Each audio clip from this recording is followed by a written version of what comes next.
काफी वृद्धि का अनुभव किया। हाल के वर्षों में सकल घरेलू उत्पाद में 5% से अधिक, कुछ वर्षों में 8.7% तक के वार्षिक सुधार के संकेत मिले।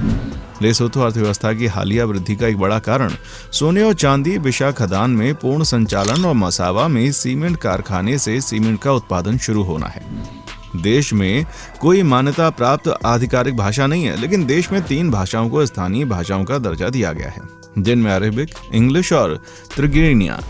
इस देश की विभिन्न क्षेत्रीय भाषाएं, इनमें त्रिगिनिया, बेजा, कुनमा, साहो प्रमुख हैं। इसके अलावा लेसोथो भाषा का भी प्रयोग कहीं ना कहीं होता है। दोस्तों, 24 मई साल 1991 को लेसोथो ने इथियोपिया से स्वतंत्रता प्राप्त की। इस कारण से ये दिन राष्ट्र के दृष्टिकोण से काफी महत्वपूर्ण है। आपको जानकर हैरानी होगी, इस देश की सत्ता केवल एक पार्टी के हाथों में, क्योंकि ये देश चीन की तरह एकल दल पर आधारित है। इस देश में केवल एक ही पार्टी को कानूनी मान्यता प्राप्त है।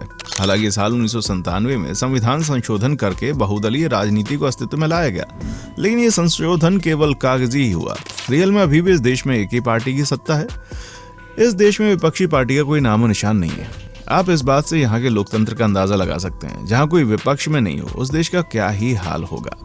दोस्तों, डू यू नो, एक रिसर्च के अनुसार साल 2010 तक लेसोथो की कुल जनसंख्या 62.9% ईसाई धर्म, 36.6% इस्लाम और 0.4% लोगों ने लोक धर्म को माना।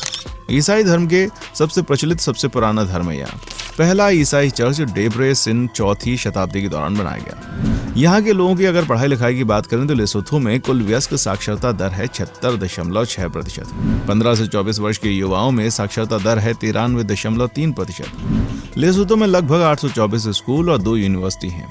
इस देश में शिक्षा आधिकारिक तौर पर 6 से 13 वर्ष की आयु के बच्चों के लिए अनिवार्य है। इस देश के स्कूल में 70% से 90% बच्चे प्राथमिक स्कूल, 61% बच्चे माध्यमिक स्कूल जाते हैं। इस देश के स्कूल में छात्र शिक्षक का अनुपात उच्च है। अगर आंकड़ों पर नजर डाली जाए तो प्राथमिक स्कूल में यह अनुपात 45.1 और माध्यमिक स्कूल में 54.1 है। यहाँ के लोग अपने विकास के लिए शिक्षा पर बहुत ध्यान देते हैं, जिससे खुद का और देश का विकास हो सके। दोस्तों, हमें इस देश से कुछ सीखना चाहिए। दोस्तों, अगर लेसोथो की पहनावे की बात की जाए तो हर जाति का पहनावा अलग है। बड़े शहरों में ज्यादातर लोग वेस्टर्न कैजुअल ड्रेस जैसे जीन्स और शर्ट पहनते हैं। ऑफिस में पुरुष महिला दोनों अक्सर सूट पहनते हैं। इस देश के पारंपरिक कपड़ों की बात करें तो महिलाओं के लिए जुरिया नामक चमकीले सफेद गाउन होते हैं। पुरुषों के लिए सफेद पैंट के साथ एक सफेद शर्ट होती है। इस देश के मुस्लिम समुदाय की महिलाएं पारंपरिक रूप से चमकीले रंग के कपड़े पहनना पसंद करती हैं। यहाँ के लोगों में सबसे खास बात यह है कि ये लोग बहुत ही मेहनती होते हैं। रोजगार की सीमित अवसर होते हुए भी ये लोग अपनी मेहनत के दम पर अपना जीवन यापन करते हैं। यहाँ के लोग कभी भी खाली नहीं बैठते, कोई ना कोई काम करते हुए आपको मिल जाएंगे। यहाँ मैक्सिमम लोग खेती से जुड़े काम करते हैं। ये लोग डेयरी फार्म चलाते हैं, जिससे गाय, भैंस और बकरी पलती है। दोस्तों, लेसोथो का सबसे ऊंचा पर्वत लेसोथो सोरा है, जिसकी समुद्र तल से ऊंचाई 3018 मीटर है। लेसोथो में अब तक 2 गृह युद्ध हो चुके हैं, जिसमें पहला गृह युद्ध साल 1972 से 1974 तक और दूसरा गृह युद्ध 1980 से 81 तक चला। आपको पता है कि इस देश में पुरुष को 2 शादी करना अनिवार्य है? अगर नहीं तो हम बता देते हैं। आप हैरान हो जाएंगे, लेसोथो में पुरुष को 2 शादी करना अनिवार्य होता है। अगर कोई पुरुष शादी करने या 2 बीवियां रखने से इनकार कर दे तो उसके खिलाफ कड़ी कार्रवाई होती है। अगर कोई 2 शादी करने से इनकार करता है तो उसे आजीवन जेल की सजा मिलती है। इस देश में महिलाओं की वजह से अनोखा कानून बनाया गया है। लेसोथो में पुरुषों से ज्यादा महिलाओं की संख्या है। लेसोथो गृह युद्ध चल रहा है, जिसकी वजह से महिलाओं की संख्या पर ज्यादा है। सबसे हैरान करने वाली बात यह है कि इस देश में महिलाओं के लिए भी कड़ा कानून है। यहाँ की महिलाएं पुरुषों से 2 शादी करने से नहीं रोक सकती। अगर उन्होंने शादी में कोई बाधा उत्पन्न की तो उनको भी जेल में डाल दिया जाएगा। दोस्तों, अगर आप वेजिटेरियन हैं तो लेसोथो में आपको बहुत मुश्किल होने वाली है। यहाँ के खान पान में मुख्य रूप से मछली और मांस की डिशेज शामिल होती हैं। यहाँ के पारंपरिक लेसोथो डिश में मसालेदार स्टू के साथ इंजेरा होता है, जिसमें अक्सर चिकन, भेड़, बकरा, मछली शामिल होते हैं। कुल मिलाकर लेसोथो के भोजन में इथियोपिया के भोजन की झलक देखने को मिलेगी। यहाँ के भोजन में आपको मक्खन, मसाले और टमाटर का उपयोग ज्यादा देखने को मिलेगा।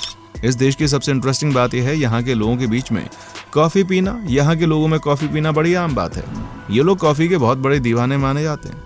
आपको जानकर हैरानी होगी, यहाँ पर बहुत बड़े स्तर पर कॉफी समारोह मनाया जाता है। इस समारोह में सबसे खास बात यह होती है कि इसमें यहाँ के लोग अपने दोस्त और रिश्तेदारों के साथ एंजॉय करते हैं। इसमें कॉफी आपको 3 राउंड में परोसी जाती है। पहले राउंड में काढ़ा या घोल परोसा जाता है, जिसे ट्रिगिनिया कहते हैं, जिसका मतलब होता है पहला।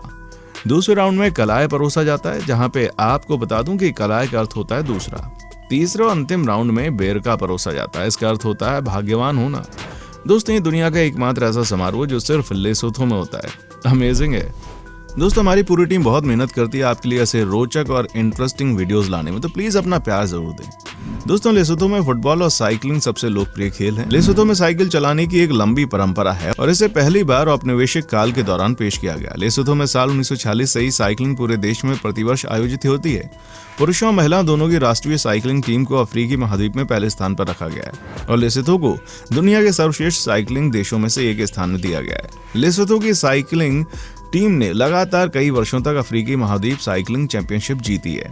लेसोथो के आगे बहुत सारे मनमौजी होते हैं लोग। कहने का मतलब, कितनी भी कठिनाई क्यों ना हो, लोग हमेशा हंसी मजाक खुश रहना जानते हैं। ये लोग एक दूसरे को मदद करते हैं, आपस में मिलजुल कर रहते हैं। अगर इन लोगों का आपस में कोई मतभेद हो तो ये लोग आपस में बैठकर बातचीत करके मतभेद दूर करने की कोशिश करते हैं। यहाँ के लोग दिल से बड़े अच्छे माने जाते हैं। दोस्तों, इस देश की राजधानी मासीरू को न्यू लिवरपूल के रूप में जाना जाता है क्योंकि मासीरू में पुरानी इमारतों की बनावट काफी रूप से लिवरपूल में बनी इमारतों से मेल खाती है। बेनिटी मुसोलिनी के लेसोथो पर अधिकार करने के बाद उसने अस्मारा को लिटिल ब्रिटेन में बदलने की कोशिश की। इसलिए उन्होंने उत्कृष्ट इतालवी वास्तुकला के साथ कई स्मारकीय संरचनाएं बनाई। शहर में विशिष्ट इतालवी स्पर्श लेसोथो का बहुत लंबे समय तक ब्रिटिश द्वारा उपनिवेशित होने का प्रभाव है।